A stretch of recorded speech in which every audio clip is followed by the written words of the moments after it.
obrigado a todos pela presença, muito obrigado, Pai, por termos essa oportunidade, mais uma vez, nos reunimos aqui em Teu nome. Bom, eu postei ali no chat um vídeo que fala de cosmologia, que é uma palestrazinha que foi feita, na verdade, uma aula da Escola Urante. Tem muita gente que tem dúvidas sobre essa questão da cosmologia, do tempo, do espaço, esse negócio todo.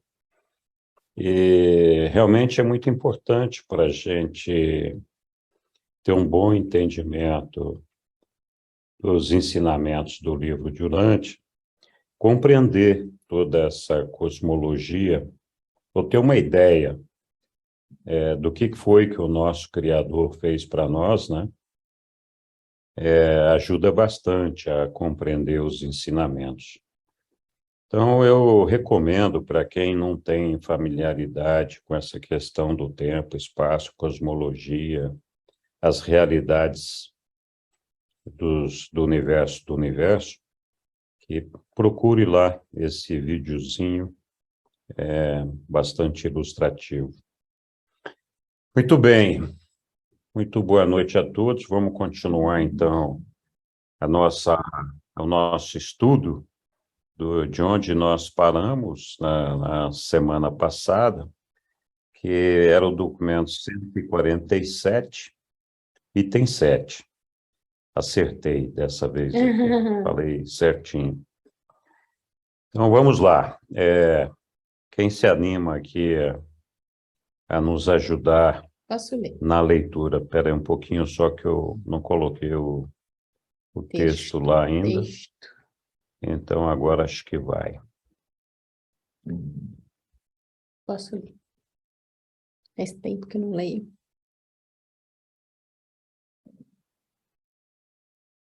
Vamos lá, Sussu. Em Cafarnaum. Quando Jesus e os 12 chegaram em Betsaida, de barco, passando por Tariqueia, já era meio-dia da segunda-feira, 3 de maio. Atravessaram de barco para desviar daqueles que iam atrás deles. No dia seguinte, todavia, os outros, incluindo os espiões oficiais de Jerusalém, haviam alcançado Jesus de novo. Na terça-feira à noite, Jesus estava dando uma das suas palestras costumeiras, na forma de perguntas e respostas, quando o líder dos 6 espiões disse a ele: Hoje conversei com um dos discípulos de João, que se encontra aqui ouvindo ao teu ensinamento. E nós não conseguimos compreender porque tu nunca mandas aos teus discípulos que jejuem e orem, como nós, fariseus, jejuamos, e como João proclamava aos seus seguidores que o fizessem. E Jesus, referindo-se ao que tinha sido afirmado por João, respondeu ao seu interlocutor: Acaso os acompanhantes nupciais do noivo jejuam quando o noivo está com ele? Enquanto o noivo permanece com eles, mal eles podem jejuar. Mas há chegado o tempo em que o noivo deve afastar-se, e durante esses tempos, os acompanhantes do noivo, à câmara nupcial, sem dúvida jejuarão e orarão. Orar é natural para os filhos da luz, mas jejuar não é uma parte do evangelho do reino do céu. Lembrai-vos de que um alfaiate sábio não costura um pedaço de tecido novo e bem passado em uma roupa velha, para ao ser molhado o tecido não encolher nem causar um rasgo pior. E os homens também não colocam o vinho novo em odres velhos, para que o vinho novo não rompa a pele do odre, fazendo com que estraguem tanto o vinho quanto o odre. O homem sábio põe o vinho novo em odres de peles novas.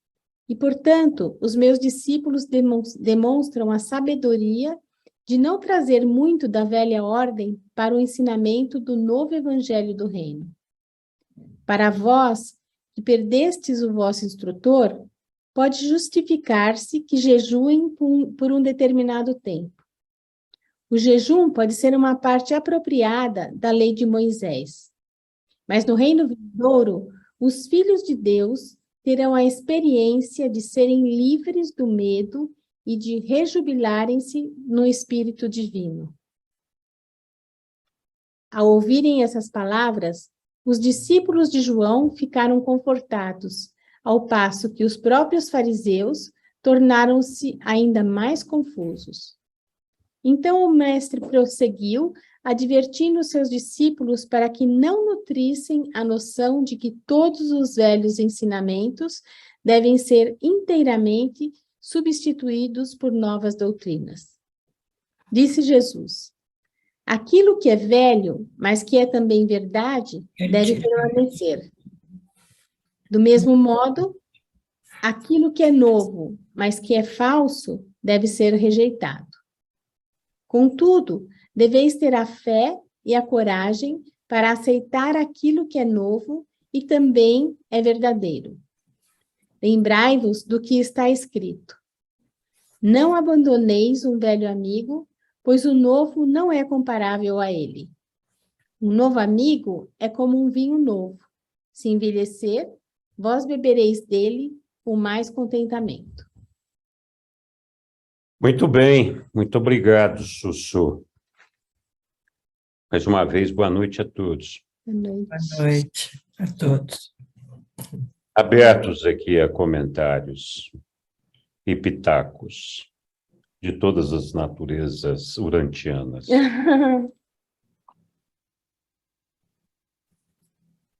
Esse é um texto curtinho, né? Uhum. É mais a questão do jejum, né? E também dos velhos hábitos e dos novos, né? Quer dizer, os que são velhos e verdadeiros devem permanecer, mas os que não podem ser substituídos. Então, pelo que eu entendi, o jejum era uma coisa que devia ser substituída. Que não... Dá a impressão que não serve assim, Uhum. né? Como... Porque era usado o quê? Para... O jejum era usado para, assim, dominar o corpo, tentar dominar o corpo, os prazeres da... Uhum. Acho que era para uma forma de buscar a purificação, não é? Mas pelo que eu entendi, não era verdadeiro isso. Então, o que Jesus fala é isso mesmo, que a gente deve descartar tudo aquilo que é velho, que não é verdadeiro, e adotar tudo aquilo que é novo, que é verdadeiro, junto com aquilo que é velho e verdadeiro, né? Parece meio óbvio, mas é difícil, né? Mas assim, a gente tem pouca abertura para receber novos ensinamentos. Isso, né? Mas saiu daqui. E a gente quer sempre... Muita gente, às vezes, quer substituir no outro 100% daquilo que o outro carrega. Apesar do que está escrito aí, do que Jesus falou, eu acho que uma mensagem importante aí no texto também é de que, se você não conhece uma nova verdade, e aquela que é antiga ainda vale para você, está valendo, né? Mas, a rigor, você deveria abrir o seu coração para aquilo que é novo. E eu entendo que o que ele estava dizendo para esses espiãos era justamente isso. Olha, vocês estão aí encharcados dessa doutrina velha, e não que ela seja ruim, mas estão fechados, né, para uma doutrina nova. E a questão é sentir dentro de você o que é verdadeiro ou não. Então, essa é a questão. Mas a gente também não pode, minha maneira de pensar, como é que vamos dizer, pré-julgar as pessoas ou ter preconceitos, porque o indivíduo segue uma religião antiga, velha, que não é em tudo verdadeiro. Aquela pessoa verdadeiramente acredita naquilo ali, né? Então, claro está que com o tempo se recebe novas verdades, deveria ir se abrindo e mudando isso, como muitos de nós fizemos ao conhecer as revelações. Mas, enfim, não sei se alguém quer mais algum comentário. Diga lá, Érico. Agora vamos ter lenha na fogueira, vamos lá. Bom, vamos lá. Boa noite a todos, bom vê-los. Boa noite. Então, pois então, esse é um texto curto, são só 3 parágrafos, mas dá para a gente refletir, voltando ao tempo do e também para os nossos dias, porque a gente vive situações muito parecidas àquelas. Uhum. É claro que os espiões estavam querendo constranger Jesus diante dos seguidores de João Batista, que Uhum. seguiam os ensinamentos de João Batista, que muitos se assemelhavam aos ensinamentos dos judeus. Então, a pergunta para aqueles dias e talvez para os nossos dias é: em algum momento o jejum deixou de ser importante ou ele nunca foi importante? E aí alguém ensinou errado? Não precisa responder, mas é uma reflexão. De qualquer maneira, o que eu sei do jejum entre a cristandade é como uma forma de barganha. Eu me sacrifico, eu isso, eu aquilo. O tema foi jejum, mas a gente poderia extrapolar para outras negociações. Eu faço algo em troca de outra coisa, como se Deus dependesse do sacrifício humano, seja ele qual for, ou de passar fome ou qualquer outro, para se sentir feliz, para se sentir agradecido. Então, basicamente, Jesus não usou essas palavras, mas eu estou entendendo que ele disse é bobagem. Não tenho a dúvida que isso é bobagem. Mas aí eu andei destacando textos e Jesus foi muito diplomata para não atacar-se de frente uma coisa que ele provavelmente julgava uma bobagem. Quando ele disse: o jejum pode ser, eu destaco pode ser, uma parte apropriada. Ele podia dizer com todas as letras: não, é uma bobagem tão conversado, mas ele foi simpático e disse: pode ser. Mas o grande desafio mesmo nesse texto está no parágrafo 3º, quando ele diz que do velho você tem que aproveitar a verdade e do novo você tem que identificar a falsidade. Ora, parece uma coisa tão óbvia, mas esse é o drama, esse é o problema. O que é verdade e o que é falso? Obviamente, a gente sempre vai entender que o que a gente aprendeu e que é histórico, que é tradição, é verdade. Por que, de repente, do dia para a noite, passou a ser falso? Então, o grande desafio é esse. Como separar o joio do trigo entre as doutrinas antigas, que podem, sim, ter proveito, ou não, pode ter bobagens, todas, inclusive o jejum, e das novas, que necessariamente não são a última Coca-Cola do deserto. Enfim, é só um destaque, eu não pretendo doutrinar ninguém. Obrigado. Muito bom, Aélia, muito obrigado. Bons comentários. Sim, André, diga lá. Então, eu gostei, aliás, né, todos vocês já passaram pelo documento 143, na seção 2, quando ele fala sobre a automaestria. Para mim, ali está a chave dessa questão, né? Jejuar ou não jejuar e coisas da carne. Onde, entre tantas outras coisas, recomendo a releitura dessa seção 2, porque ali está a chave. Uma das coisas que ele fala é: se então o Espírito residir em vós, não mais sereis escravos da carne, mas sereis filhos livres, libertos do Espírito. A nova lei do Espírito proporciona-vos a liberdade do autocontrole e da automaestria, em substituição à velha lei do medo, escravidão e prisão à autorrenúncia. Significa: eu jejuo a hora que eu quiser, porque eu sou livre.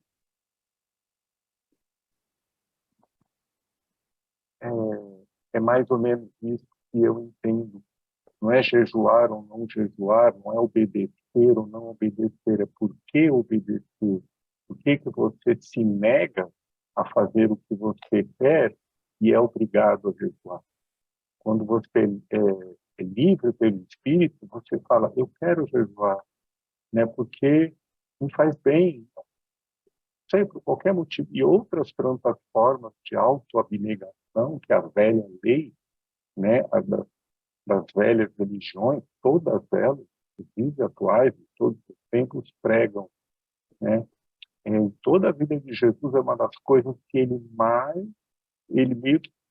ele ficava nervoso com essa história, é uma das coisas que cada vez mais ele vai insistir em toda a missão na terra dele, de libertar as pessoas, mas ao mesmo tempo dar-lhes liberdade de escolher, né? E não que alguém tenha que mandar. Jejuar é certo ou errado, é verdade ou falsidade, não é essa a questão. Obrigado. Obrigado, André. Bem lembrado. A gente não pode esquecer que algumas vezes Jesus, ele mesmo jejuava, né? Então, e algumas vezes porque ele até estava tão compenetrado que acabava até esquecendo de se alimentar, mas tudo bem. Vamos lá, Egli, por favor. Eu gostei bastante do que o André falou, né? E me parece que é algo assim, a gente ainda vê muitas religiões atuais que utilizam o jejum como uma forma até de mostrar para Deus o quanto que está aí, né? Venerando a Deus, é uma forma, né? E eu acho que esse aprendizado é interessante, porque não tem nada errado jejuar, né? Eu acho que até está muito em moda agora o jejum intermitente, que faz bem para a saúde do corpo e etc. Agora, é o porquê, o que está me motivando eu jejuar, né? Então, muitas vezes eu estou jejuando como uma forma, assim como o Aélio falou, como uma barganha a Deus. Olha que bonzinho que eu estou sendo, como estou me sacrificando, como estou me oprimindo, né? Que vem muito dessa antiga forma de mostrar a Deus o amor, né? Então, eu acho que esse ensinamento é assim, é a liberdade, né? De poder escolher o momento e como jejuar, né? Então, acho que é isso, a liberdade de fazer, não é como uma forma de religião, né? De orar. Acho que é outro jeito de fazer. Isso que eu queria só complementar um pouco as ideias do coisa.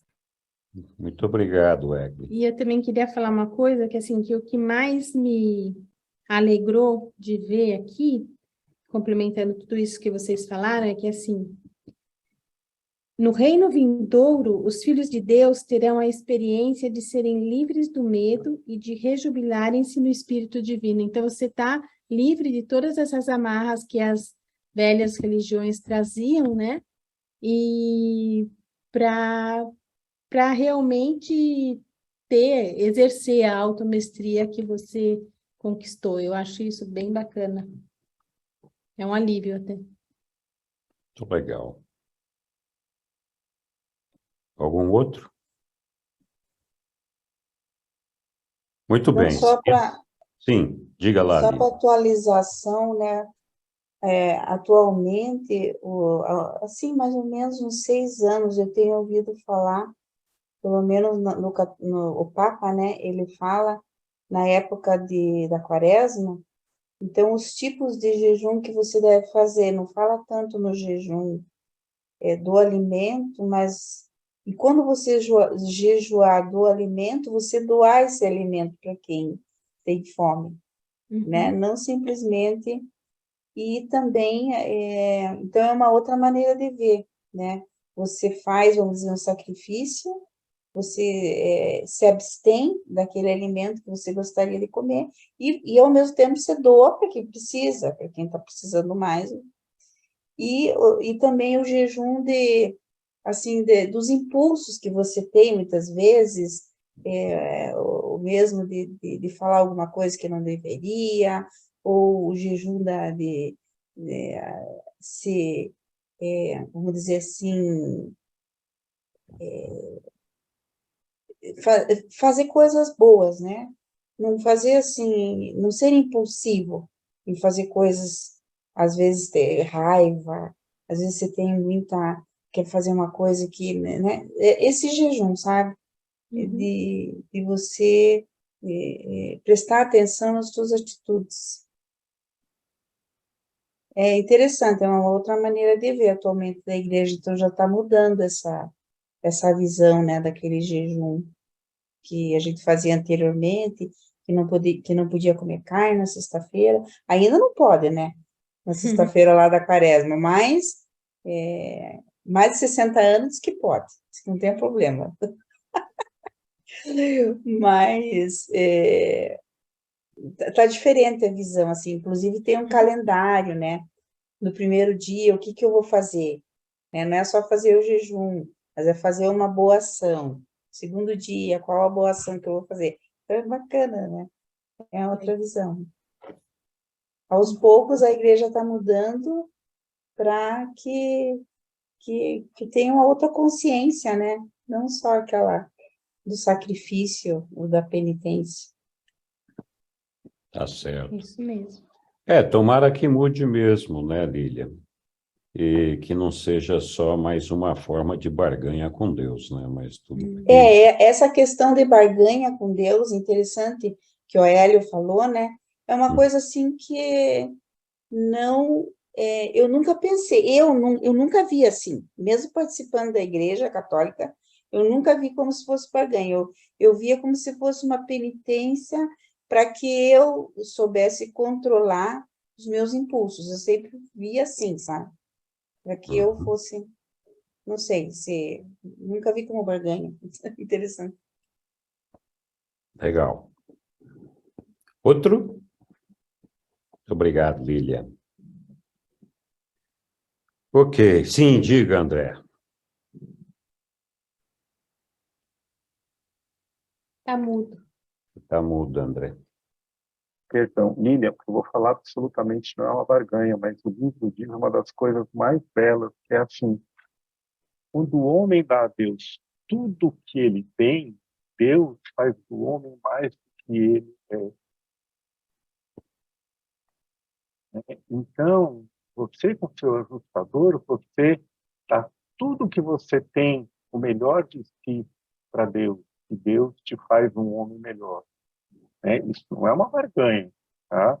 Mas é uma das, como se diz, um compartilhar, sabe, assim, toma lá da cá mais belo, mais divino que existe, aliás. A gente está aqui para isso.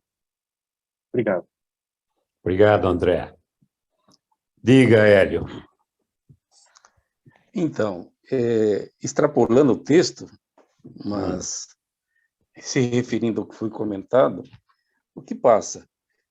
Muitos fervorosos, crentes fervorosos, seja da denominação que for, eles involuntariamente acabam transformando Deus num meio, não num fim. Como assim? Deus meio? Não, Deus é usado pelo crente, pelo fiel, para proporcionar alguma coisa que seja do seu interesse. Então, ele faz as barganhas todas, né? E nessas barganhas está o jejum. Não estou dizendo que o jejum seja o tempo todo uma barganha, até porque, bem disse Henrique, o jejum era usado por Jesus o tempo todo, e ele chegou a ensinar para os apóstolos que tinha uma casta de demônios que só obedeciam pessoas espiritualizadas e que jejuavam, ou seja, o jejum em si. Mas na sequência, no 8.2, a gente vai ter a explicação melhor. Mas o fato é o seguinte: Deus como meio, a humanidade, o crente, usando Deus para poder promover seus interesses e faz todo tipo de negociata. Uns anda de joelho, vários quilômetros, subindo as escadarias, outros afligem as costas com ferramentas de automutilação, outros fazem, enfim. E, na verdade, Deus não é um provedor para esse tipo de barganha. É apenas um destaque. Não está no texto, mas já que comentaram, eu não podia deixar passar. Grato. Obrigado, Hélio. Algum contraponto? Alguém quer falar alguma coisa? Ok. Seguimos adiante, então. Vamos precisar de um voluntário ou voluntária para prosseguir a nossa leitura aqui, que agora é a festa da bondade espiritual. Vamos lá. Posso ler? Ótimo, Egli. Muito obrigado. 8. A festa da bondade espiritual. Naquela noite, até bem após os ouvintes habituais haverem se retirado, Jesus continuou a ensinar aos seus apóstolos e começou essa instrução especial citando do profeta Isaías. Porque, gente, qual o motivo, então, para afligirdes vossas almas? Se continuais a ter prazer na opressão e a deliciar-vos na injustiça, vede, jejuais para poderdes contestar e discutir e para vos inflamar com os punhos da maldade. Contudo, não deveis jejuar desse modo, se tendes o intuito de fazer vossas vozes serem ouvidas no alto. Teria sido esse jejum que eu escolhi um dia para um homem afligir a sua alma, é necessário que ele incline a sua cabeça como o junco, vestindo-se de sacos e cobrindo-se de cinzas? Ousareis chamar a isso de jejum de um dia aceitável perante os olhos do Senhor? Não é esse o jejum que eu deveria escolher, o de romper as correntes da maldade, desfazer os nós das cargas pesadas, libertar o oprimido e arrebentar com todo o jugo? Não é para eu partilhar o meu pão com os famintos e levar à minha casa aqueles que são pobres e não têm teto? E quando eu vir aqueles que estão despidos, colocarei roupa neles. Então, a vossa luz irromperá como a manhã, e a vossa saúde aflorará rapidamente. A vossa retidão chegará antes de vós, enquanto a glória do Senhor manterá a vossa retaguarda. Então apelarei ao Senhor, e ele responderá. Gritareis, e ele dirá: aqui estou eu, e tudo isso ele fará se vós abstiverdes da opressão, da condenação e da vaidade.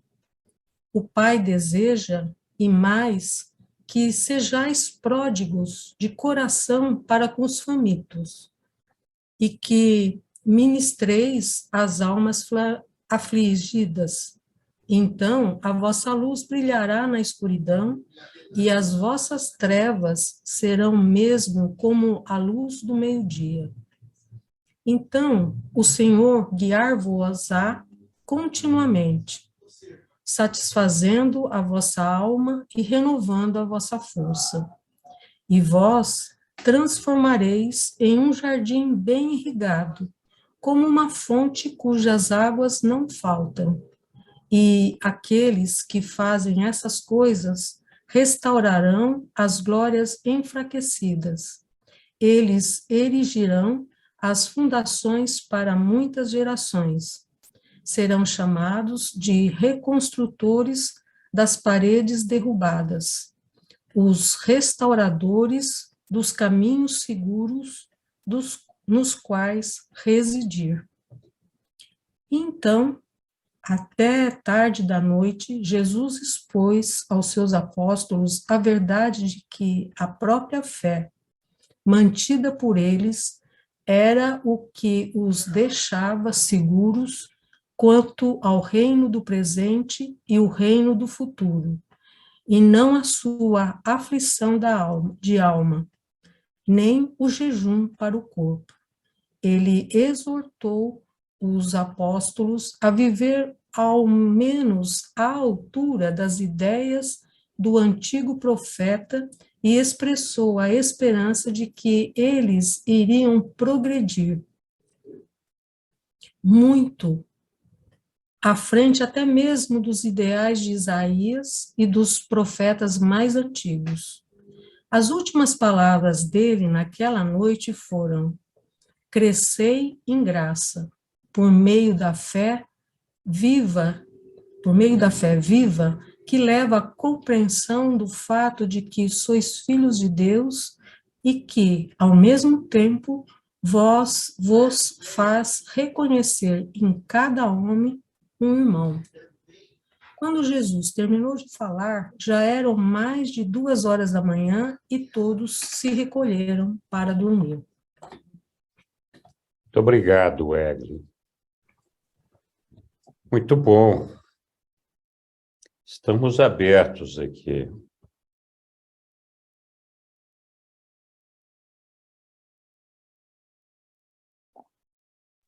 Sabe, eu acho que esse Papa, ele deve ter lido mesmo o livro de Urântia, porque essa parte aí coincide muito com o que ele está fazendo.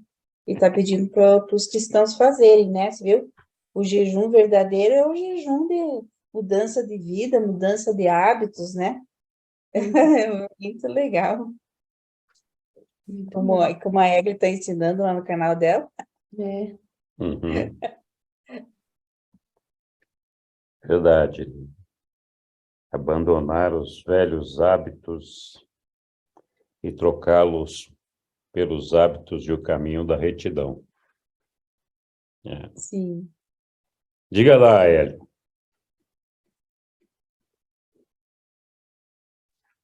Poderia pôr o parágrafo 2, 8.2. Sim, temos. Cá está. Por que jejuaste? Pois é, essa pergunta de Jesus, por que jejuastes, sugere a reflexão para a ação versus a intenção. Nós já lemos muito sobre o valor da intenção e muitos já até acham que a intenção vale mais do que a ação, sempre considerando a intenção, às vezes, valendo até mais do que a ação. Mas aqui, a intenção está negativamente, está negativo. Se você jejua, você tem uma ação positiva e a ação é positiva, mas a tua intenção é negativa. Aí, ele destaca, por que jejuaste? Qual é a relevância da intenção, neste caso, se a pessoa jejuou? Mas aí segue. Jesus, então, sem ter falado com todas as letras, com a educação que lhe era peculiar, ele acabou ensinando, dizendo, eu acho que vocês estão jejuando para poder aparecer, ou diante do povo, ou diante dos seus iguais, ou diante de Deus. Mas eu vou dizer como é que Deus se agrada. Se é para Deus que vocês estão fazendo isso, eu vou dizer como é que Deus se agrada. E ele começa a dissertar nos parágrafos seguintes como é correto agradar a Deus. Ele chega até a dizer, ousarei chamar isso de jejum? Ou seja, ele estava desprezando o que aquele espião quis dizer ali de público como uma tradição judaica. Mas, enfim, chamar de jejum necessariamente não tem o aspecto espiritual, segundo o meu entendimento do texto.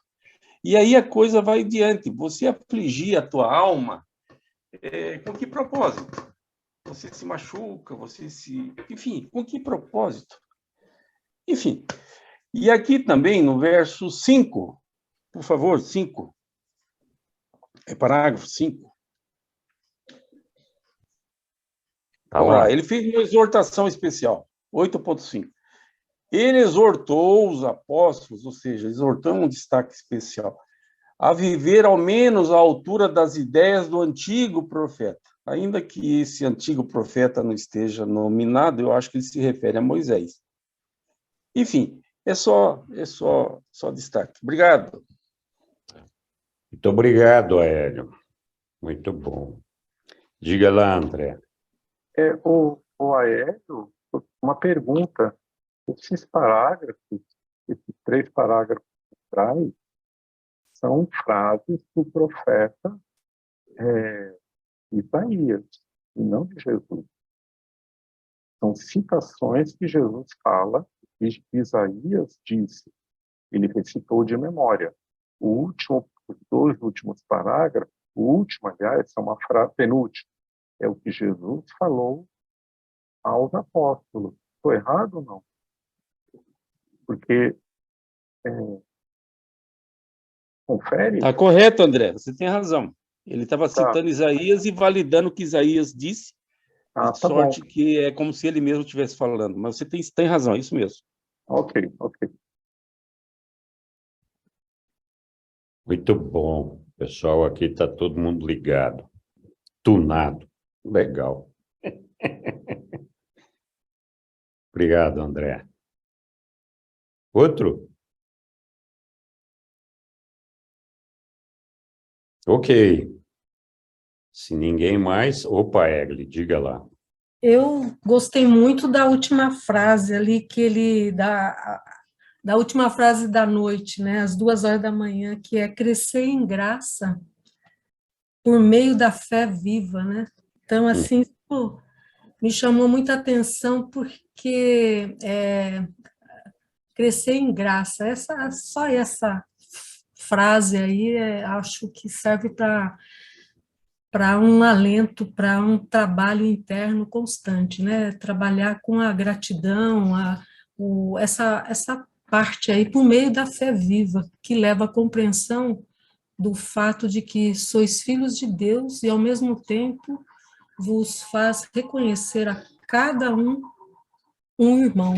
Então, essa frase aí eu achei muito especial, assim, porque me leva a fortalecer uma ideia, né, da graça, do encanto, da gratidão, de trazer isso sempre para a vida, e através da fé, né, para conectar com Deus através desse meio. Então, é só um ressalto, uma ressalva aí dessa parte aí que eu queria trazer.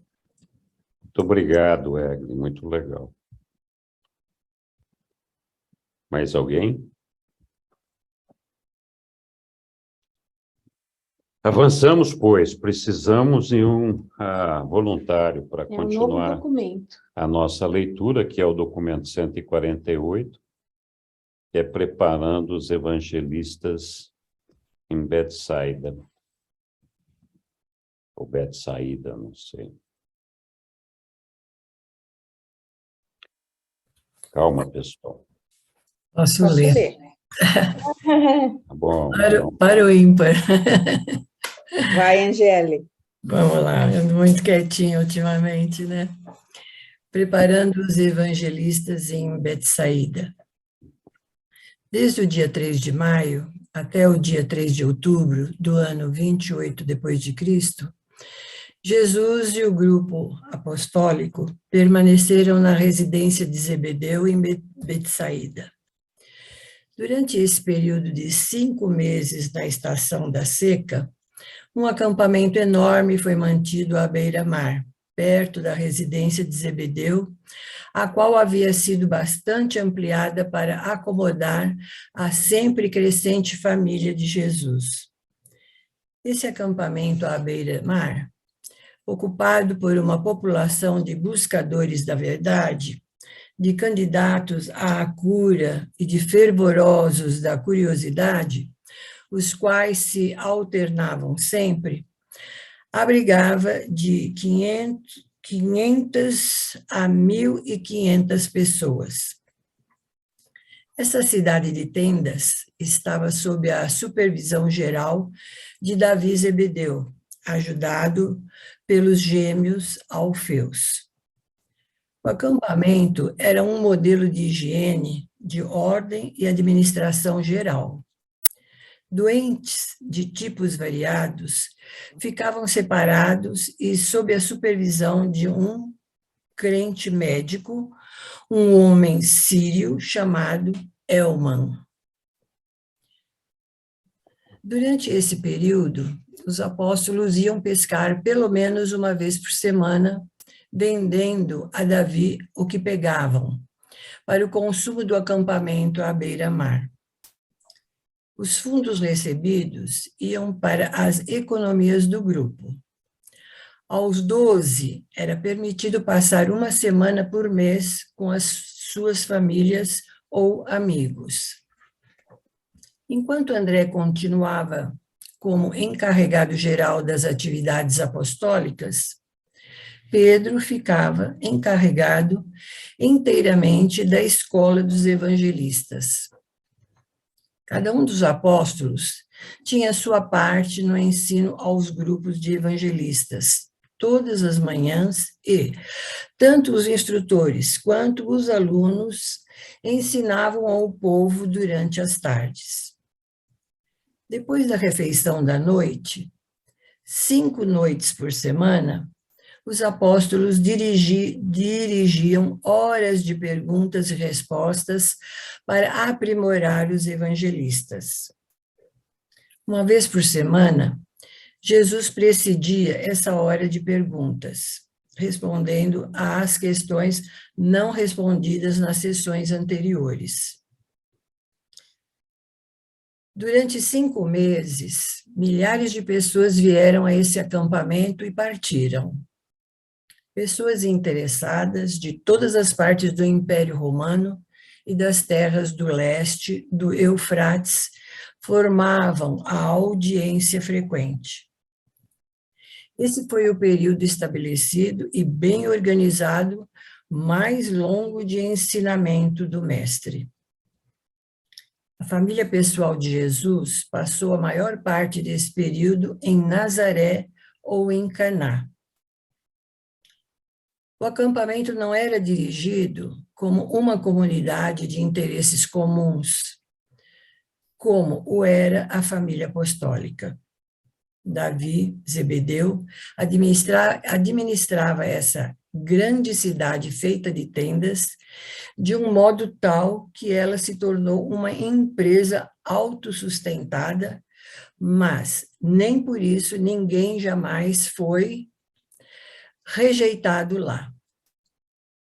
Esse acampamento, cujos residentes estavam sempre mudando, representavam um aspecto indispensável da escola de aperfeiçoamento evangélico de Pedro.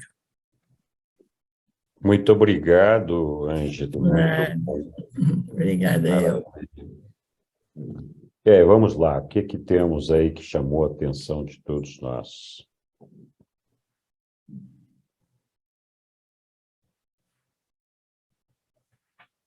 E empreendimento enorme, né?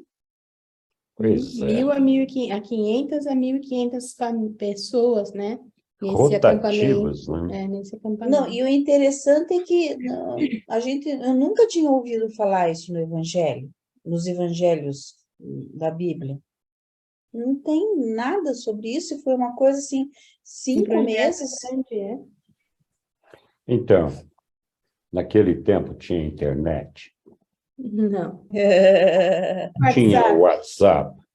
É, Como é que os caras procuravam ali, chegavam, né? Era no boca a boca, né? E aí milhares de pessoas passaram por esse acampamento, né? Então, para mim, o que chamou bastante a atenção nesse texto todo foi a organização, né? A empreitada, como a Lília falou, que empresa, né? Os reveladores, quando nos deram um mandato de publicação, eles disseram, olha, vocês devem olhar o passado, ver o que Jesus fez aqui na Terra e se inspirarem no trabalho dele, se inspirarem nos métodos de Jesus, para que vocês possam fazer o trabalho de disseminação da revelação. E acho que é isso mesmo, né? Assim, é por isso que eu acho legal o trabalho da associação, não só no Brasil, mas no mundo todo, porque, assim, é um grupo de pessoas, né? Muita gente confunde a associação com uma empresa, com uma instituição para agregar novos membros e mostrar, olha quanta gente eu tenho aqui associado comigo, contar cabeças. E como uma instituição que também quer ditar regras ou qualquer coisa assim. E, na verdade, não é isso, né? A associação é uma reunião de um grupo de pessoas que descobriu um livro fantástico chamado Livro de Urantia e que acredita que esse livro, os ensinamentos que estão nele, pode mudar a vida das pessoas, fazê-las mais felizes e transformar o nosso mundo. Então, é esse grupo de pessoas que se reuniu dessa forma e deseja disseminar os ensinamentos, levá-lo para os 4 cantos do mundo, é o que é a Não associação. encontrei isso na biblioteca do app Apple Mas Music. quem Você... essa mulher aqui? Meu Deus do céu. A Siri. Qual? Então, me chamou muito a atenção esse texto, porque é essa ideia, né, de cada um daqueles apóstolos de Jesus, cada um desses apóstolos, cada um dos discípulos, tinha um trabalho, tinha um papel para ser feito ali, tinha uma tarefa para ser executada, tinha um trabalho para entregar serviço a seus irmãos.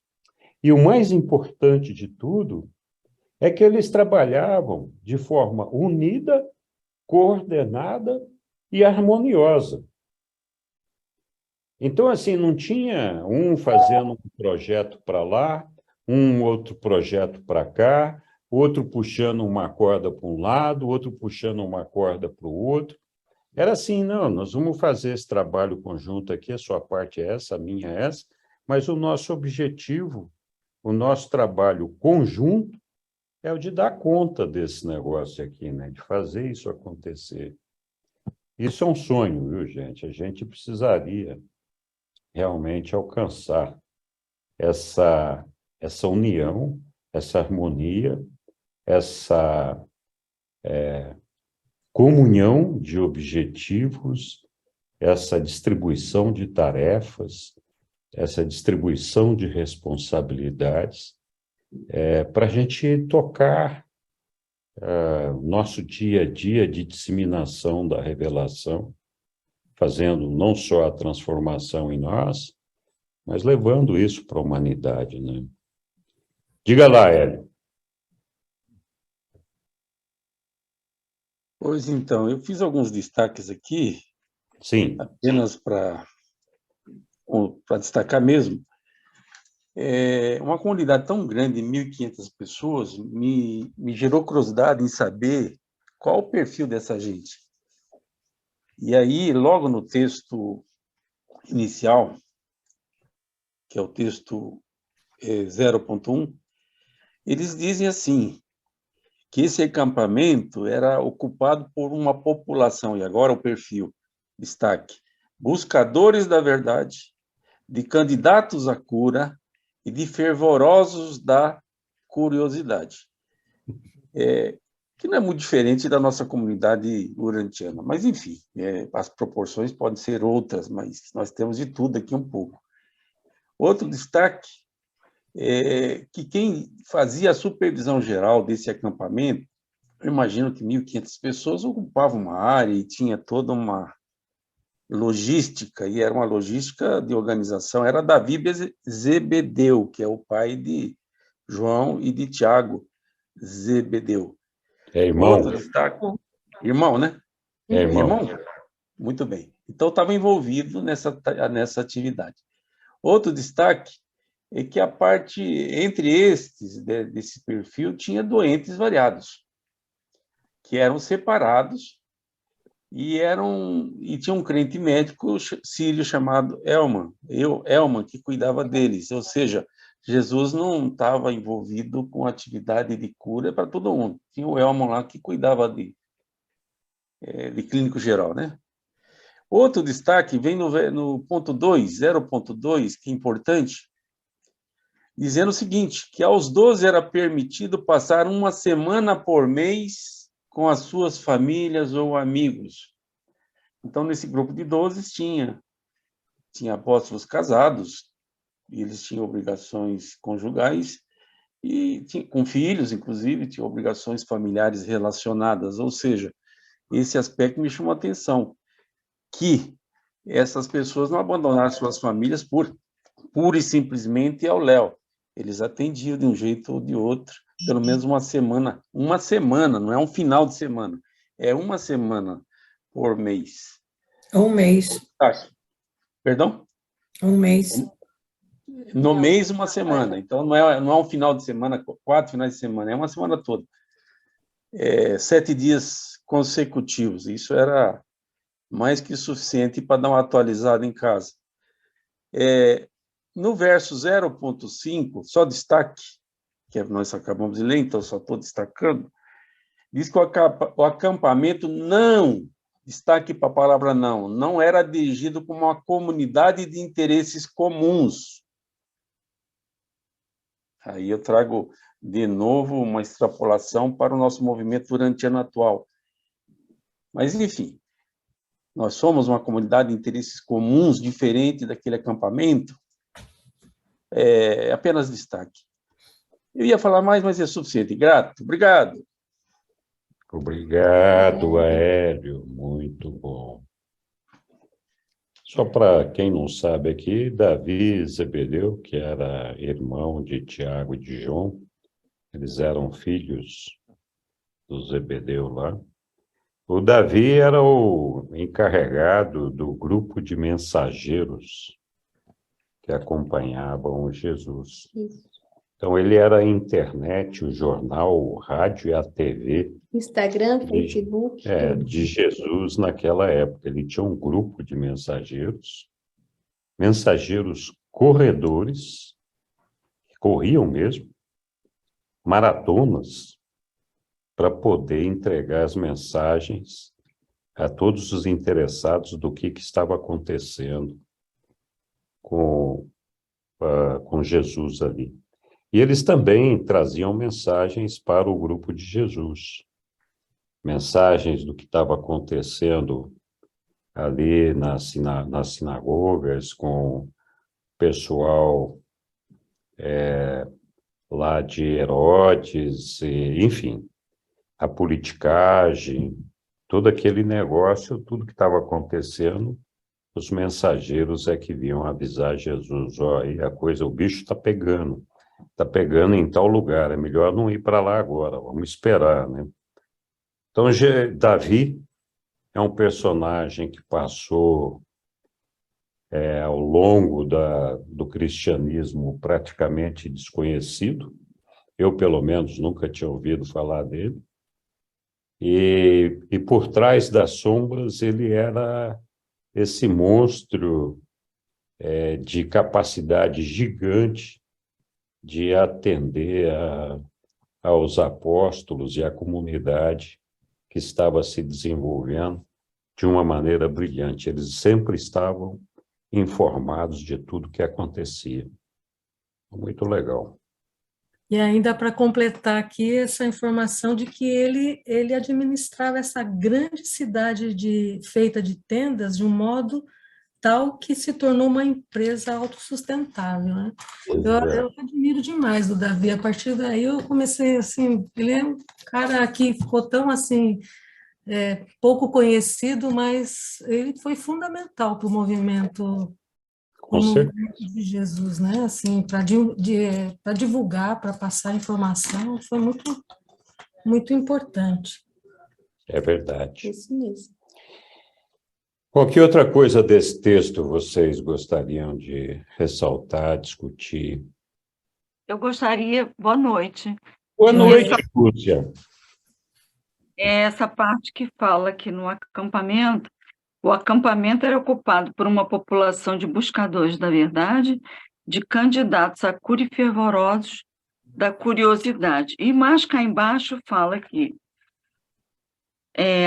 enquanto André continuava como encarregado geral das atividades apostólicas, Pedro ficava encarregado inteiramente da escola dos evangelistas. E aí a gente vê, assim, vamos dizer assim, como se fosse uma hierarquia mesmo de ensino, supervisionados por Jesus, que uma vez por semana respondia, fechava aquelas lacunas, porque os apóstolos, né, tinham a sua parte de ensino aos grupos de evangelistas, e estes instrutores ensinavam os alunos, que ensinavam ao povo, e Jesus fazia. Então, assim, como se fosse um fechamento de entendimento, de possivelmente corrigindo até percepções, ajustando, ou trazendo mesmo informações que os outros não tinham. Bem interessante, né? Muito legal. É uma questão assim, bem didática que a gente vê, né? Uma coisa bem organizada. E uma abertura desse exercício vamos dizer assim, do ensino, por uma questão de competência, né? Jesus fechava essas lacunas, mas todos exercitavam, os apóstolos, os evangelistas, aqueles que estavam estudando, né? Para ministrar ao público. E o público ali aprendendo que, consequentemente, também deveriam passar para os seus amigos, para as suas famílias. Tabela, assim, né? É. Interessante. Muito bom. interessante, né? A gente pode perceber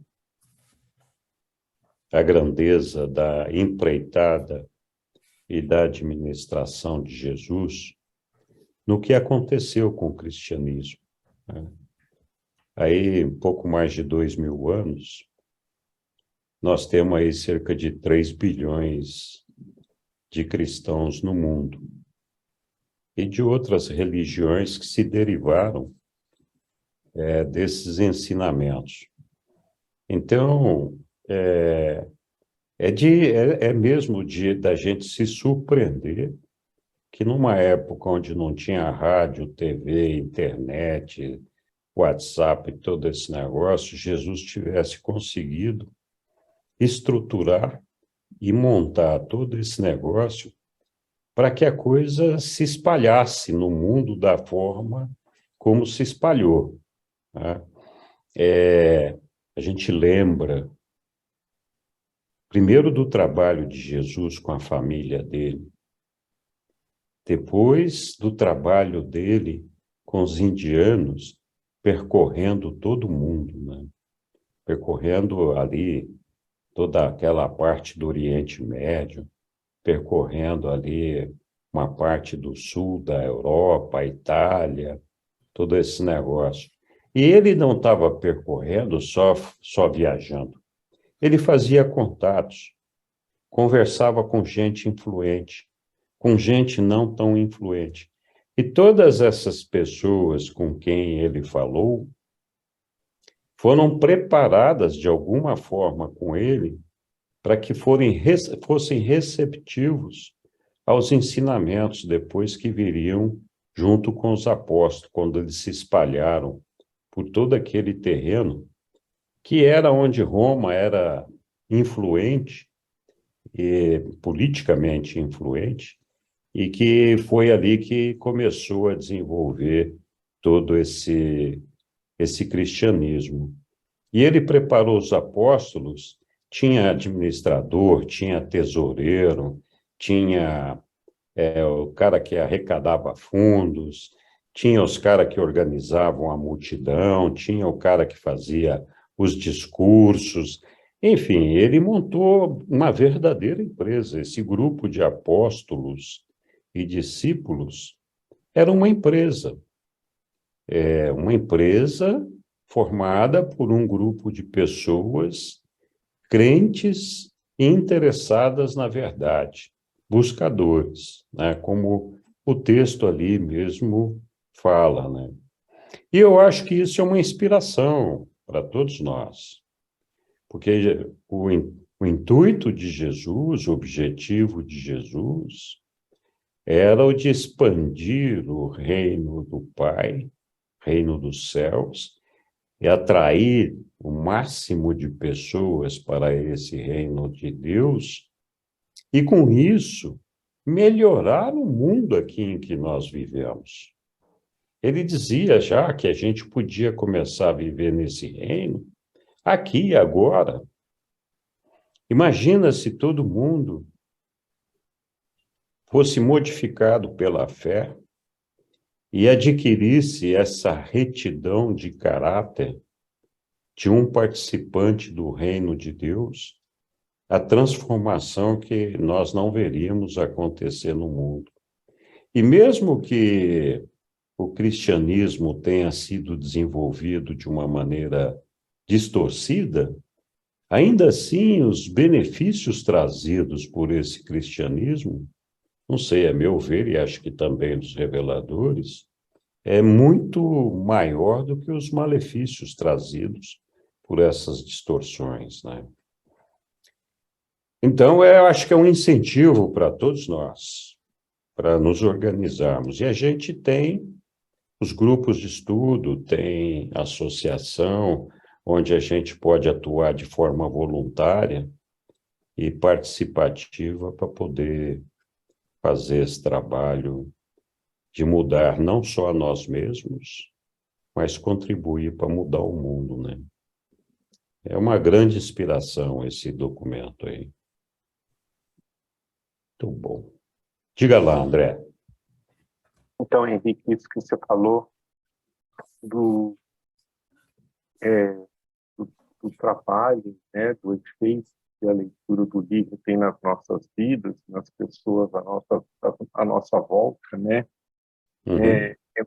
Tudo isso é muito sutil e muito poderoso. Eu achei um trecho aqui de Jesus, quando ele tinha, sei lá, 27 anos, documento 128, vocês já leram isso, ele encontra o Estevão, e por causa de uma conversa de 4 horas, influencia a vida do Estevão, e depois ele é morto apedrejado, né, pelos judeus irados. Isso. Saulo vê ele sendo apedrejado, né, é fiel à fé que ele tinha no Evangelho de Jesus, e isso ficou no coração do Saulo, em que mais tarde ele veio a ser quem? Paulo, fundador da Igreja Católica. Então, olha só a rede de influência. Quer dizer, por causa de uma conversa de 4 horas com uma pessoa, influenciou a vida dele e, no fim, influenciou o fundador da Igreja Católica, né? Então, cada contato na nossa vida é importante quando a gente carrega a mensagem do livro. Muito bom. É mesmo, André. É mesmo. Muito obrigado, André. Esse é o principal meio para a gente fazer essa disseminação, né? É nosso testemunho vivo. Eu digo que a presença de Deus no indivíduo irradia uma luz, uma felicidade que é contagiante. É impossível uma pessoa que tem Deus dentro de si e que trabalha em parceria com Deus e em favor dos seus irmãos, é impossível essa pessoa passar desapercebida. Não tem como. Não tem como. Então, acho que esse testemunho vivo que o André estava falando aí é, de fato, muito importante. E também é importante a gente unir forças, né? A gente vê que existe entre os estudantes, às vezes, uma disputa, né? Muitas vezes uma disputa saudável, mas frequentemente uma disputa de quem está certo, quem está errado, e toda essa coisa, né? Eu acho que faz parte da natureza humana, mas acho que existem momentos em que essa disputa é destrutiva, ela não constrói, né? Então, é importante a gente buscar a união e buscar unir esforços na divulgação da revelação, dos ensinamentos. E a divulgação é muito simples, né? É serviço e amor. Não tem mais nada além disso. Então, a gente tem sim se organizar. Existimos já em grupos bastante organizados, não organizados para formar uma instituição ditatorial, mas organizados no sentido de formar grupos de trabalho para coordenadamente e pelo exemplo divulgar as revelações, né? Buscar o conforto espiritual das pessoas, né? Outro dia nós estávamos discutindo aqui e me veio de novo à cabeça agora, e nós estamos falando de que uma pessoa que não tem Deus dentro de si, ela não pode ser feliz. Você persegue objetivos aqui nesta vida, então tem o objetivo de comprar o carro, de comprar a casa, e todos esses objetivos alcançados trazem momentaneamente uma sensação de vitória e de prazer, mas não perduram na felicidade. Pelo contrário, muitas vezes é uma frustração. Enquanto que a pessoa que tem Deus dentro de si e consegue vislumbrar a possibilidade de viver para a eternidade e de perceber no seu próximo, o seu irmão, e perceber a Deus como seu Pai, essa pessoa já é feliz por si só. Não quer dizer que ela não vai ter os desafios, que ela não vai passar pelas dificuldades e problemas a que todos nós somos submetidos diariamente, de alguma forma. Mas é claro que a pessoa que tem Deus dentro de si e conhece o seu potencial de eternidade, da família divina, tem uma visão diferente daquela pessoa que não conhece a Deus, que tem uma visão de curto prazo, uma visão de que a vida acaba aqui. Então, eu tenho que viver este instante aqui, me iludindo com coisas materiais ou coisas que e nem sempre dá certo. Muitas vezes, pelo contrário. Então, acho que o trabalho de levar essa felicidade para as pessoas é muito importante, de ajudar as pessoas a serem felizes, né? Muitas vezes não é um trabalho fácil. A gente tem que perseverar, ter muita paciência e, principalmente, muito amor e estar disposto ao serviço, né? Mas isso aí. Bom, aqui de novo me desviei um pouquinho do caminho, mas vamos lá. Algum outro comentário sobre esse texto?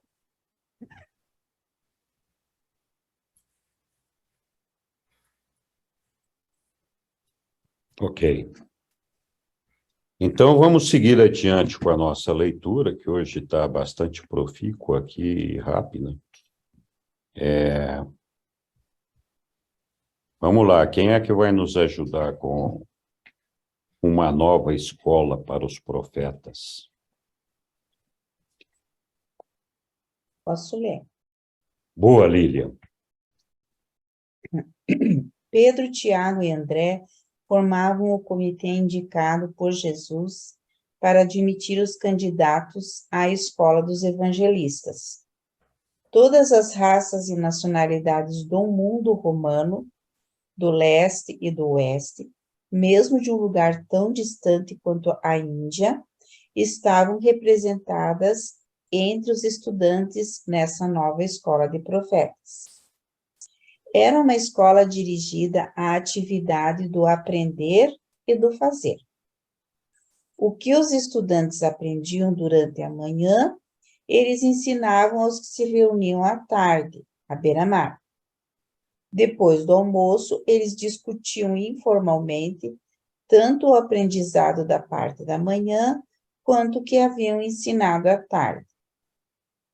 Cada um dos professores apostólicos ensinava segundo a própria visão do Evangelho do Reino.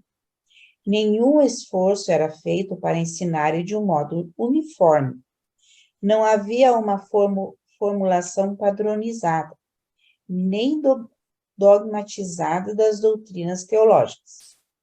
Embora todos eles ensinassem a mesma verdade, cada apóstolo apresentava a sua própria interpretação pessoal do ensinamento do Mestre.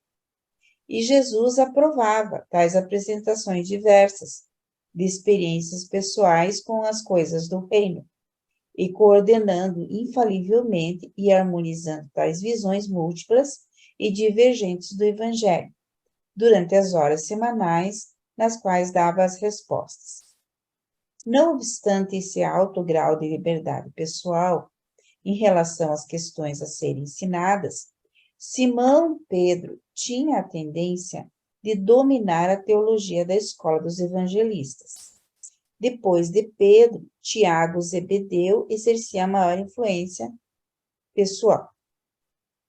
Os mais de 100 evangelistas treinados durante esses 5 meses à beira-mar representavam o corpo do qual, exceto Abner e os apóstolos de João, foram retirados os futuros 70 educadores e pregadores do Evangelho.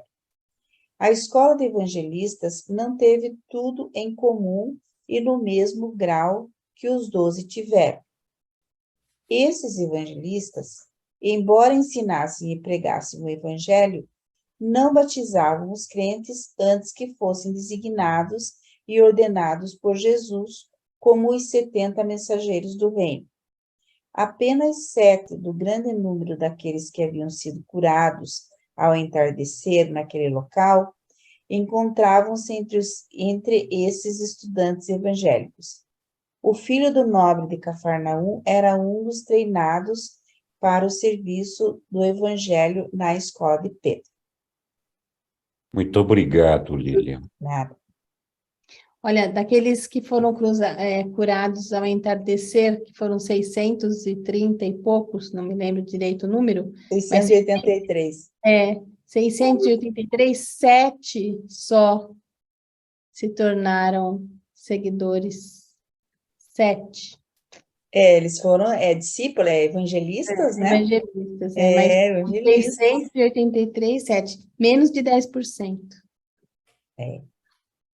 Não, menos de 1%. 1%. É 1 ou 10? 1%. Menos de 1%, isso. É um pouquinho mais de 1%. Mas sim, muito poucos, né? Pouquíssimos. Que outras coisas chamaram a atenção nesse texto aí? Uma coisa que me chamou a atenção também é assim, que os evangelistas, eles podiam ensinar segundo a sua própria percepção, né? Eles não tinham uma regra, tipo, olha, você vai ensinar desse jeito, daquele outro. Não.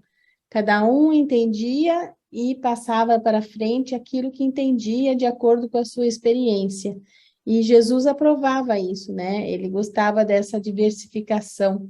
É bastante interessante, porque muitas vezes, principalmente quando eu comecei no movimento Urântia,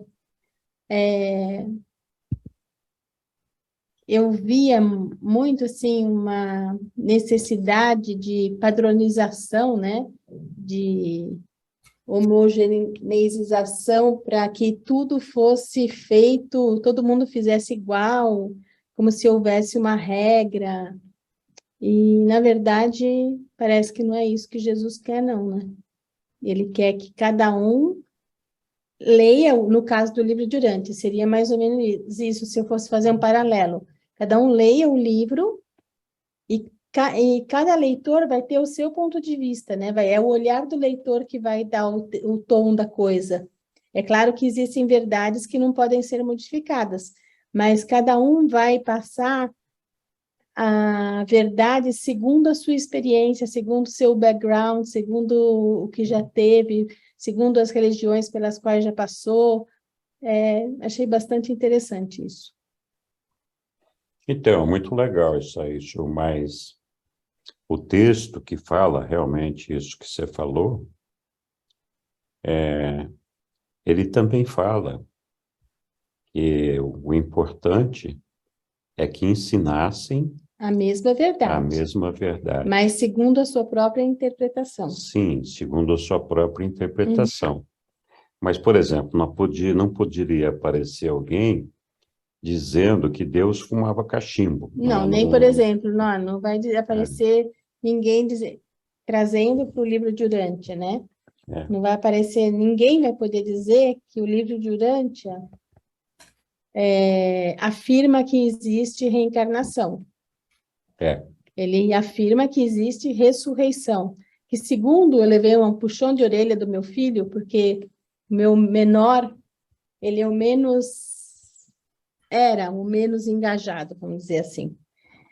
E aí ele veio me contar uma coisa que aconteceu com ele e tal, e ele falou assim, então, mãe, mas então o espiritismo é bastante diferente. Eu falei, filha, é diferente, mas se você usar uma metáfora, até que pode ser um pouco parecido, porque você vai evoluir, você não vai voltar para o planeta Terra, você não vai morrer e voltar para o planeta Terra, mas você vai para outros planetas, outros lugares, evoluir, crescer, se aperfeiçoar até chegar a Deus. Ele falou, não, mãe, é muito diferente, porque o livro de Urântia prega a ressurreição e o espiritismo prega a reencarnação, que são coisas absolutamente diferentes.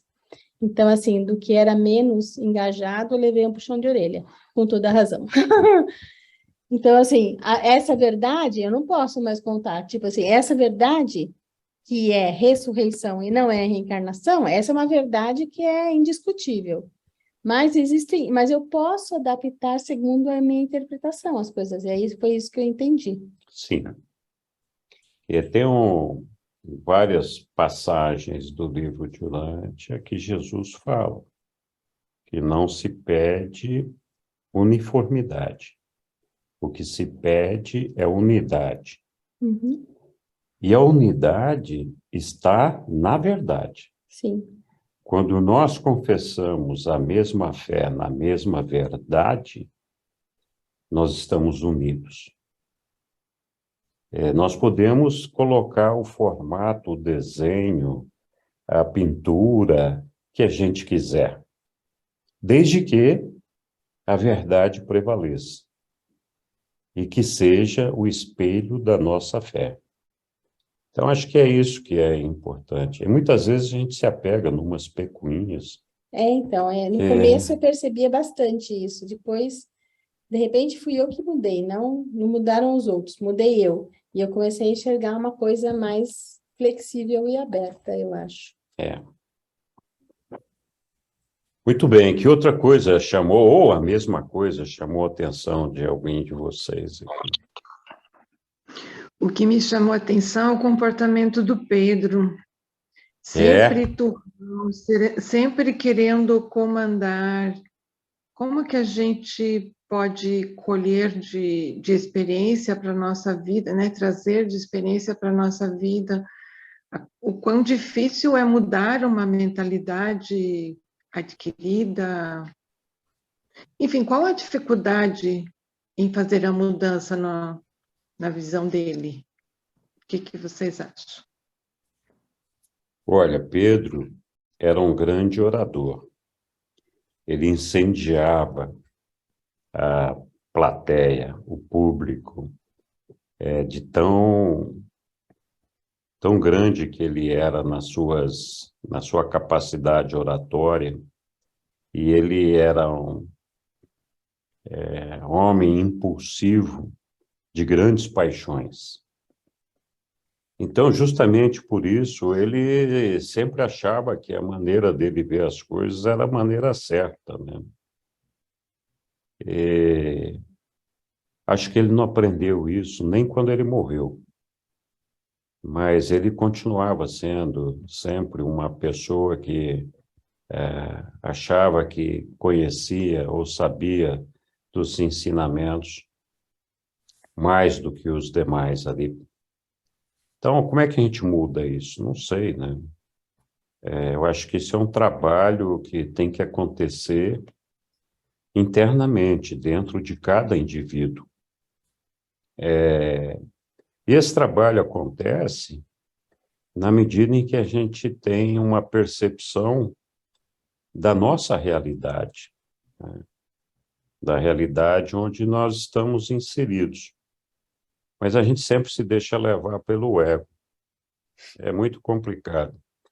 Então, o que a gente pode fazer é aqueles que têm uma capacidade de aceitação, de tolerância e amizade, é ter paciência, né? Não tem o que fazer. A gente não consegue muito mudar as pessoas nas suas atitudes e comportamentos. O que a gente consegue fazer é trabalhar juntos experiências que vão fazer com que a pessoa, por si só, descubra como é que funcionam as coisas e o que ela tem que aprender, né? Não adianta a gente explicar para o índio da tribo dos Yanomamis, lá no meio do Amazonas, que nunca saiu de lá, como é que ele pode ganhar dinheiro aplicando dinheiro lá na Quinta Avenida, lá na Wall Street, em Nova York, né? O cara não sabe nem o que é Nova York, muito menos o que é dinheiro. Então, não adianta tentar explicar para uma pessoa aquilo que ela não tem capacidade de compreender. Vai ter que aprender. Oi, Franklin. Então, eu queria falar sobre essa questão da verdade, não? Conhecereis a verdade e a verdade te libertará. Mas onde que está a verdade? A verdade está dentro de nós. Não dá para falar com as palavras a verdade. Esse que é o problema. Pues. Por isso que esse espírito da verdade é essencial. Essencial para todo mundo, porque eu converso com pessoas, às vezes, que têm opiniões totalmente diferentes das minhas. Mas eu vejo a verdade dele. Tem um fundo de verdade. Eu digo, não, esse cara é honesto. Ele não está querendo me enganar. Só que o intelecto intervém muito. Então, nós queremos transmitir a verdade de uma maneira intelectual, pela lógica. A vezes pela lógica. Então, a gente pode ser um erudito, um intelectual, e é muito lógico. Mas essa lógica tem que ser olhada de outra maneira, com o espírito da verdade. Porque a lógica intelectual, dentro das circunstâncias do espírito da verdade, é outra lógica. Então, a lógica da lógica. Então, não adianta a gente escutar palavras. Tem muito blá, blá, blá por aí, conselhos por tudo quanto é lado, pontos de vista, opiniões, que realmente eu já fiquei cansado de tantas opiniões, que me tiram o tempo, não? E o tempo para mim agora é diferente. Eu procuro me situar no tempo assim, sem perceber o relógio. Mas é difícil.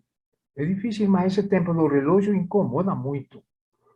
Mas quando eu não estou no relógio, quando não estou no relógio, voa o tempo.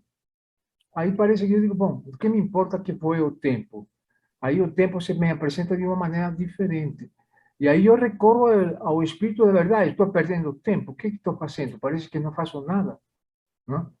Mas esta questão da verdade está Jesus fala muito bem isso. Não procures a verdade fora, não consigas você, não queira você transmitir a verdade só com palavras, só tem que vivenciar a verdade.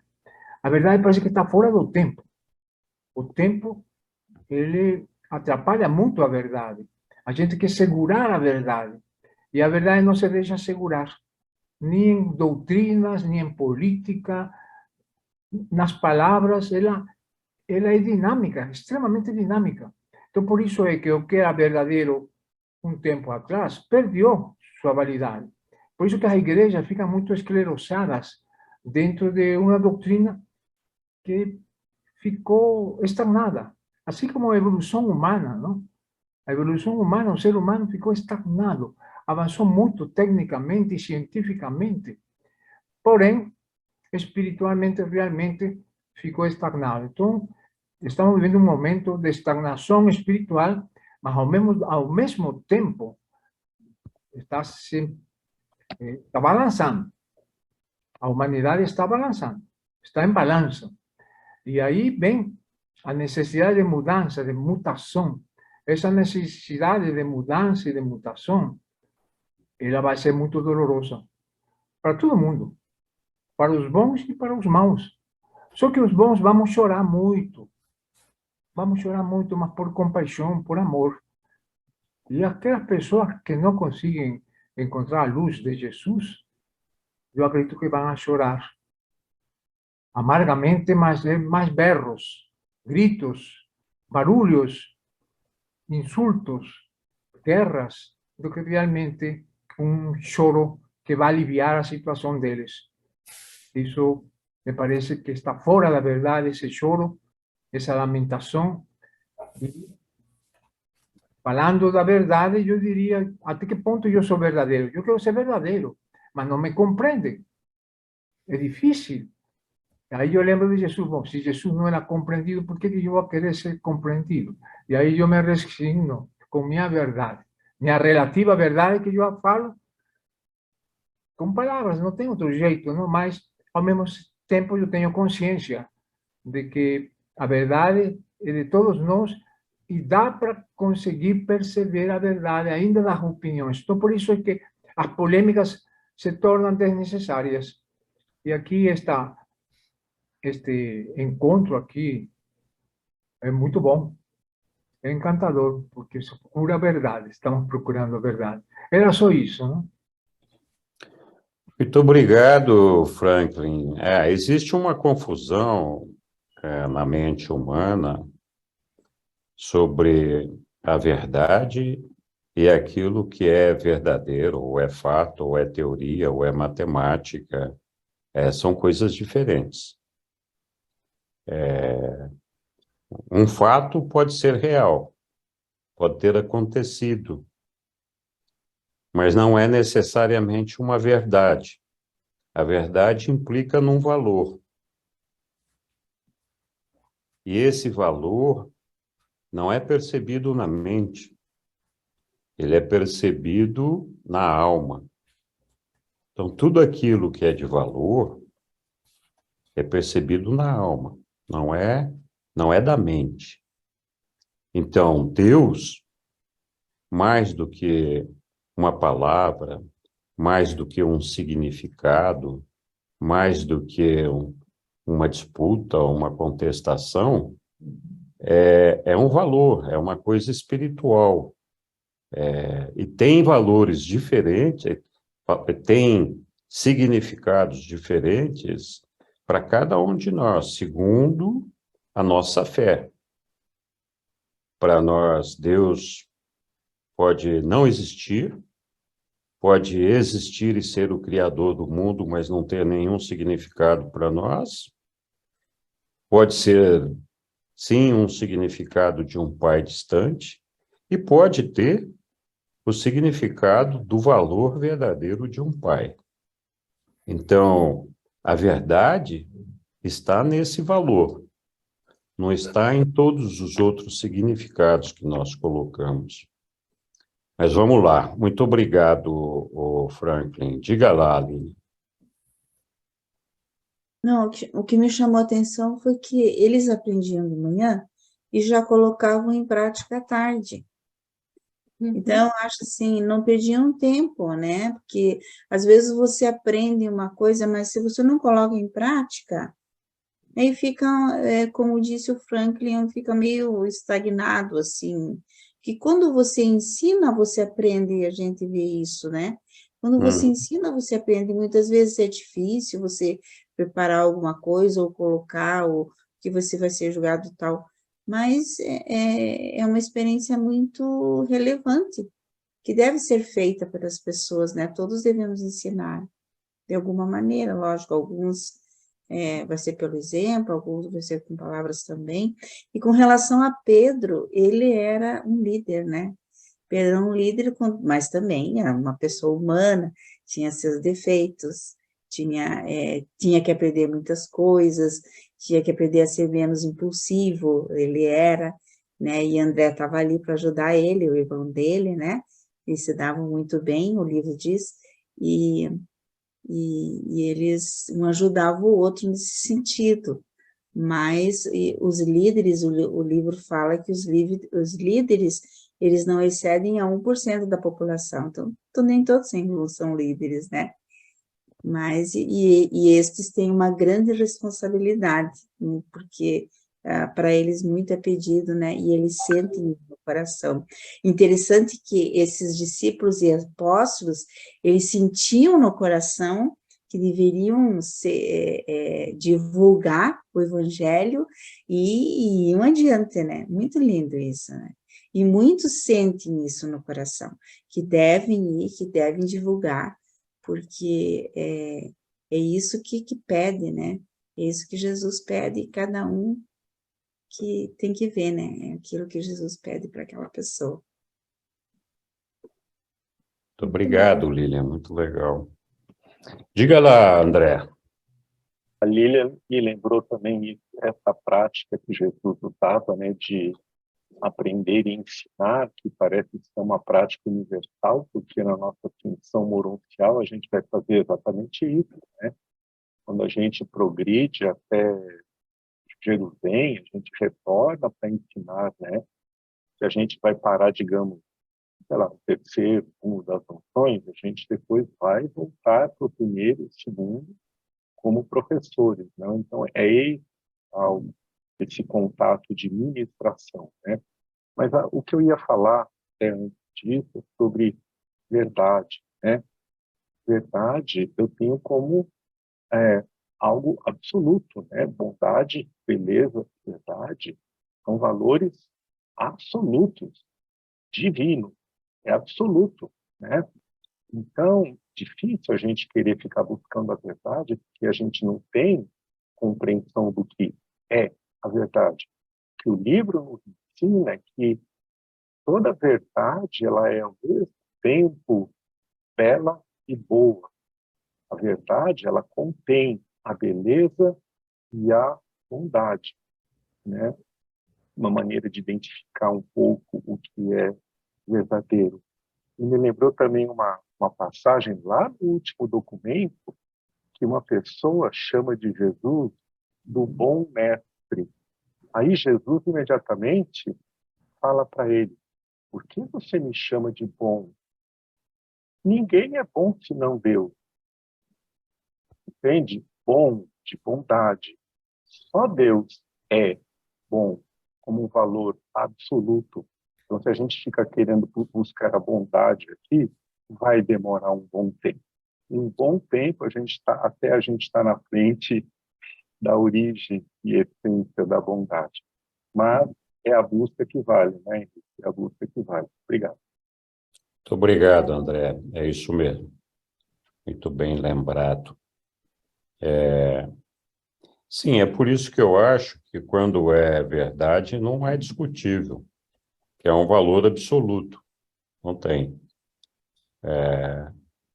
Falar, não, Deus é o criador do mundo, é uma verdade. Pode ser aqueles que são ateus e que não acreditam em Deus e que acham que é o Big Bang, tudo bem. Mas para qualquer pessoa que tem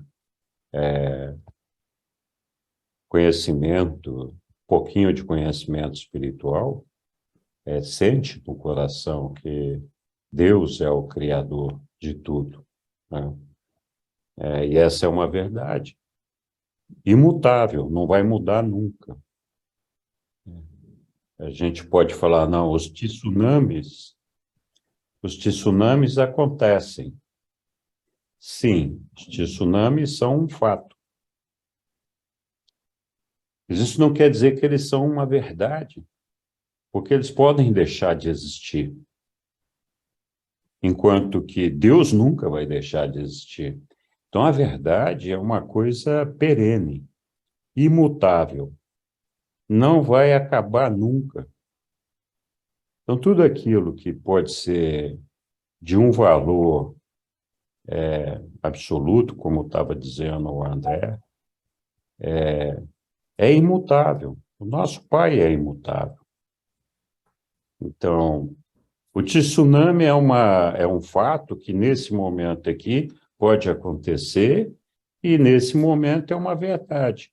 Mas não é uma verdade no sentido de valor, no sentido de ser absoluto, porque o tsunami pode deixar de acontecer. Não vai existir para sempre, né? Ok. Algum outro comentário sobre essa questão aí, sobre esse texto?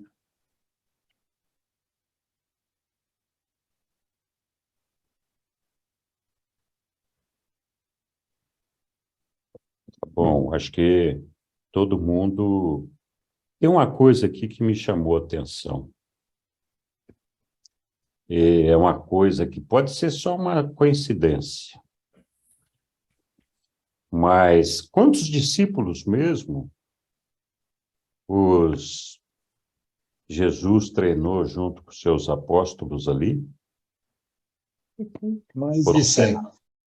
70, né? 70. Não, 100 se formaram, mas 70 depois viraram discípulos, né? Os discípulos. Mais de 100. 70 que foram ser. Sim. Isso. Mas os que foram transformados, que seguiram mesmo como discípulos eram 70, né? E quando começou a revelação do livro de Orante, que os reveladores pediram para o Sadler formar um fórum, um grupo de pessoas, quantas pessoas mesmo eles queriam? 20. Eram 70 pessoas, né? É só uma coincidência? Ou por que será? Não, eles queriam ou passaram 70 pessoas no fórum? Não. Passaram mais de 70, né? 481 passaram no fórum. Porque entrava, saía, mas os reveladores, o Sadler já tinha reunido um grupo de pessoas, de aproximadamente 30 e poucas pessoas, mas os reveladores, em algum momento, falaram para ele, olha, nós queremos que esse grupo seu seja de 70 pessoas. E aí, então, ele começou aquele trabalho de buscar 70 pessoas para compor o fórum. Muitos entraram, muitos saíram, mas ele buscava, de alguma forma, manter esse número próximo dos 70 ali. E por que você acha que aconteceu? Você tem alguma ideia? Não sei, pode ser só uma coincidência, mas é uma coincidência, sei lá, rara, né? O número 7 está ali, né? É sempre presente. O 7 está ali, mas mais do que isso, está o 70 ali, né? 70, está os 70, que foram os discípulos de Jesus. 70 membros no fórum. Me chamou a atenção isso daí. Acho que é um número, assim, muito suficiente para que dê uma... disseminação, alguma coisa. Haja alguma disseminação mais... Não sei, de repente, que funcione de uma maneira mais efetiva, né? Isso. O corpo evangélico de mulheres também não eram 70? Não me lembro agora. Mais de 100 evangelistas foram treinados, né? exceto os de Avner e tal, foram retirados os futuros 70 educadores e pregadores do Evangelho. Também é engraçado, né? Porque no fórum passaram 481, mas a meta é que ficassem 70. Eu nunca fiz um estudo para entender depois o Brotherhood, que hoje é Fellowship, quantos membros eram na época, né? Qualquer hora eu vou fazer um estudo desse negócio aí. Mas me chamou a atenção esse O aspecto. Milton tem 70? Perdão? Tem 70, Milton, na organização? Não, aqui na UAB, não sei, tem 12 mil, segundo o último, ou mais, né? De 12 mil. Mas, assim, na direção, no conselho, não sei quantos são. Não, aqui, por enquanto, a gente não tem paralelo com esse número, Sidney. Esperamos ter, muito em breve, aí 70 pessoas trabalhando conosco, mas não chegamos lá ainda não. Você sabe, Milton, dizer de memória agora quantos membros efetivos nós temos na UAB? Efetivos são aqueles que leram o livro inteiro, pelo menos uma vez, e se cadastraram como membros efetivos lá na associação. É algo entre 312 e 340, que eu não... Que legal. 312 era o número há uns 3 meses, um pouco mais do que isso hoje. Pô, que legal, que bom. Mais de 300 pessoas que já leram o livro completamente, e pelo menos declaram assim, se associam assim. Pode ser que mais pessoas tenham lido o livro completamente. Muito legal. Bom, mas isso foi só uma curiosidade, né? Talvez uma coincidência só, não sei. O 70 vezes 7, perdoar, né? Tem o 70, tem essa menção, só me lembrei agora, né, também. O 70 vezes 7 era o perdão, né? Mas aí o 70 vezes 7 tinha um significado meio que de infinitas vezes, né? Meio figurado, né? Meio figurado, né? Mas nós tínhamos 12 apóstolos e 12 apóstolos de Jesus. Havia também os apóstolos de João. E havia também o corpo de mulheres, como lembrou o André aí, que não fala aqui quantos discípulos havia nesse corpo das mulheres, ou discípulas, né? Mas aqui, no caso dos meninos aqui, exceto os apóstolos de João e de Jesus, eram 70. Muito interessante. Eu acho que é uma maneira também, Lilian, você como diretora da Escola Orante aqui no Brasil, prestar atenção nesse parágrafo aí, né?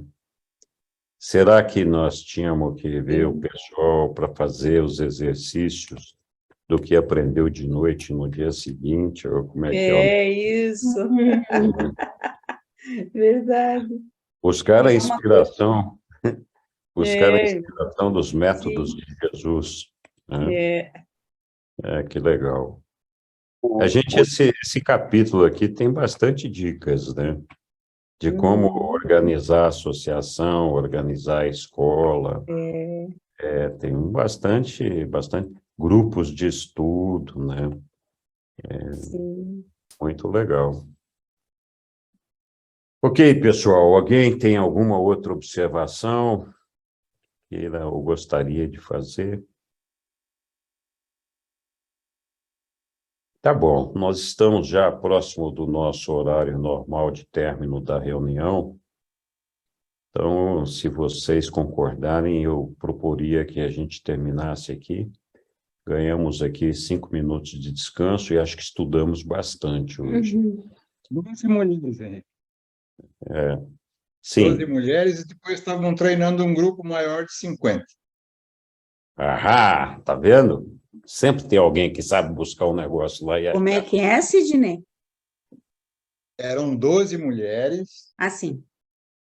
e depois elas estavam treinando um grupo maior de 50. Ai, 63. Imagina a dificuldade que não era reunir mulheres que pudessem encarar essa coragem nossa. daquela sociedade se arvorar como instrutoras ou orientadoras ou pregadoras de qualquer coisa, hein?